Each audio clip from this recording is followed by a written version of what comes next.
কিতাব লিখে জায়েদ প্রমাণ করেছেন।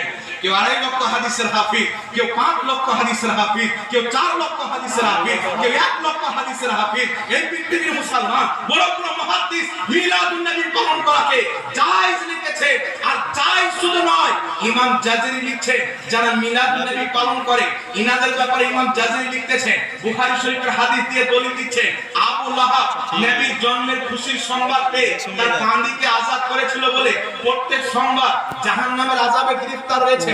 কিন্তু সোমবারে নবীর জন্মে খুশি হয়ে আঙুল যখন চুষে প্রত্যেক সোমবারে এই আঙুল থেকে তার ঠান্ডা পানি বের হয়, তার আযাবে কমতি হয়। কারণ নবী মুস্তাফার জন্মের সোমবার তার বাঁদি সোয়াইবা যখন দিল তো খুশি হয়ে বলল, সোয়াইবিয়া যাও, আজকে তুমি বাঁদি নয়, আজকে থেকে তুমি আযাদ হয়ে গেলে।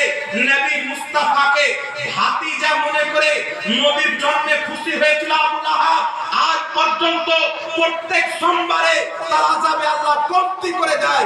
ইমাম জাযরি রাহমাতুল্লাহ আলাইহি বলছেন, হে পৃথিবীর মুসলমান, আবু লাহাবের মতন কাফির যার মুজাম্মাতের প্রতি কুরআন পাকের আয়াত অবতীর্ণ হয়েছে